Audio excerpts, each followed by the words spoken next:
my previous video, pinag-usapan natin 'di ba kung paano naapektuhan ng Metro Manila Subway Project ang capital appreciation ng mga SMDC residences na malapit dito. Ngayon naman, pag-uusapan natin ang Makati Intra-City Subway or MkTr o Makati Rail. Halos magkasabay lang sila na matatapos ng Metro Manila Subway Project, kaya ganun din kalaki ang magiging epekto nito sa capital appreciation ng mga SMDC residences na nakapaligid dito. Be sure to watch until the end of this video para malaman nyo ang sikretong malupet na isi-share ko sa inyo. But before we go deeper with the Makati Subway, panoorin muna natin ang short video clip explaining why the majority of investors still choose Makati City as their home. The Philippines has become one of the best performing economies globally, with a consistent 6 to 7% annual growth rate. This economic growth, which spurred real estate demand, is driven by these factors. Over 2.3 million overseas Filipino workers, whose remittances grow at an average of 3.8% per year, accounts for 10% of the country's GDP. The Philippines, the largest global location for contact service delivery, contributes to 15% of the global business processing outsourcing market. Philippine offshore gaming operators accounts for 26% of office demand. Dynamic tourism campaigns leading to 7.1 million international visitors in 2018 and is expected to hit 10 million by 2020. The Philippines grants up to 40% of freehold ownership on condominiums to foreigners, with high rental yields of 6.13% compared to neighboring countries such as Singapore and Hong Kong. And Philippine properties being one of the most affordable in the region, the residential condominium market in Metro Manila has become an attractive form of investment. The government also invests $158 billion in modernizing Philippine infrastructure to accelerate economic growth, increasing domestic spending. Makati City is one of the modern urban centers in the Philippines. As the primary business district, it boasts the highest concentration of both local and multinational corporate headquarters in the country. With over 583,000 residents, its weekday population rises to 3.7 million due to the influx of workers, entrepreneurs, traders, and local and international tourists, which is why office, commercial, and residential spaces here are some of the most valuable in the country. Comprising of 46 embassies, 36 consulates, 7 five-star hotels, 1,200 BPO offices, and 5,000 banking institutions, Makati has become a thriving international business district. Makati also has 26,400 condominium units in the Central Business District, or 23% of the residential stock in Metro Manila, with a vacancy rate of only 10.62%, and with the continuous growth of the tourism industry and its working population, owning a property in Makati City can provide strong rental yields. Despite condominium prices increasing by 26% yearly, demand remains high, with 95% of floated inventory sold. The South Makati Gateway is expected to become the next growth zone of this thriving city. The local government has established strategic development plans that will benefit the business, small and medium enterprises, creative establishments, and residential projects in the area. With a capital appreciation of 6.5%, Makati prides itself as the most premium and prestigious address in the Philippines. With SMDC's residential offerings, having an address here has become more attainable for consumers and investors alike.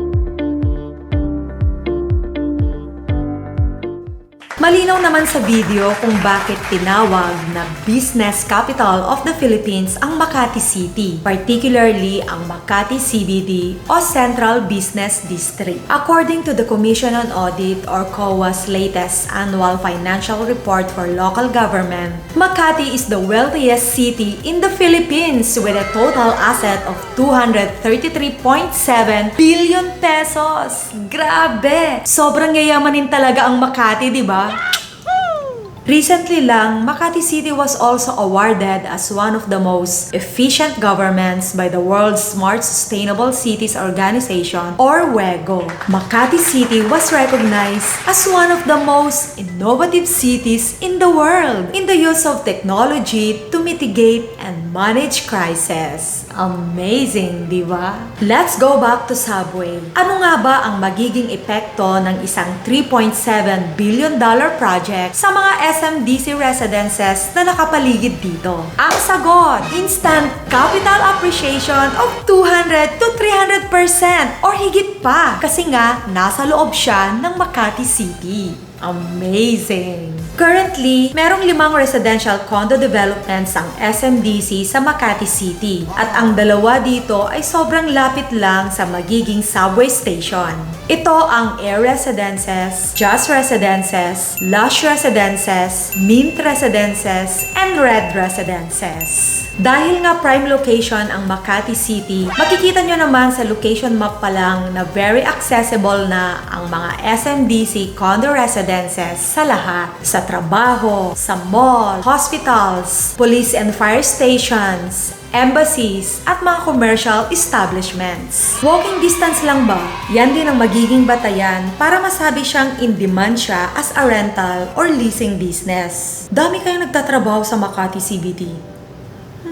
Desay, paano naman yung flooding issue sa may Chino Roses Avenue? Di ba laging binabaha ang lugar na yon? Actually, wala namang lugar sa Metro Manila ang safe sa pagbaha kapag sobrang lakas ng ulan gawa ng bagyo. But SMDC already made a proactive approach on this concern. Ginawa na nilang elevated from the main road ang lahat ng mga condo nila. At yung isa nga almost 2 meters or 6 feet, 6 inches ang nadagdag na elevation. Imagine kasing taas na ng isang NBA player. Amazing! Here are the details of the elevations for the 5 SMDC condo residences.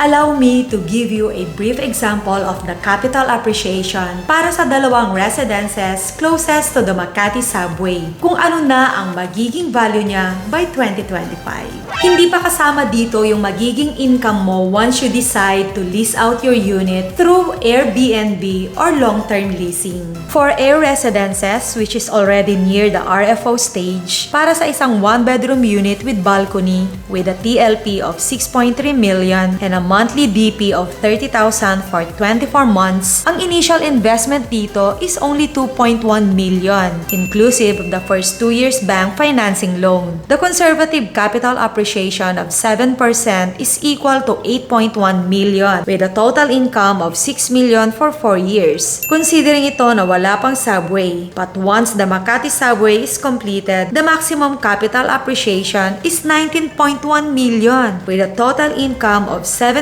million pesos or 335,000 US dollars. For Lush Residences na naka-pre-selling stage pa lang, para sa isang 1-bedroom unit with a TLP of 6.5 million and a monthly down payment of 21,000 for 30 months, ang initial investment dito is only 1.5 million, inclusive of the first and a half years of bank financing loan. The conservative capital appreciation of 7% is equal to 8.3 million with a total income of 6.7 million for 4 years, considering ito na wala pang subway. But once the Makati subway is completed, the maximum capital appreciation is 19.5 million with a total income of 17.9 million pesos or 353,000 US dollars. This vlog is part of my SMDC Prime Location video series. Kasi nga, napakahalaga ng location sa isang real estate investment. Dito nakadepende ang magiging fair market value ng asset mo once you decide to sell it in the future. Thank you guys for watching. This is Desai Barreto saying, when you start investing, you start buying a day when you don't have to go to work. Start your real estate investment now! If you learned a lot today from my video, be sure to like, subscribe, and hit the bell icon to support and help grow my channel. Leave me a comment down below kung may mga topic kayong gusto nyong pag-usapan sa mga next na videos ko. By the way, for the latest promo and discount for all SMDC residences located in Makati City, just direct message me on my Facebook page. Link in the description down below. Hint lang, as of filming this video, merong 12% discount ang Lush Residences. Sikretong malupit lang to ha.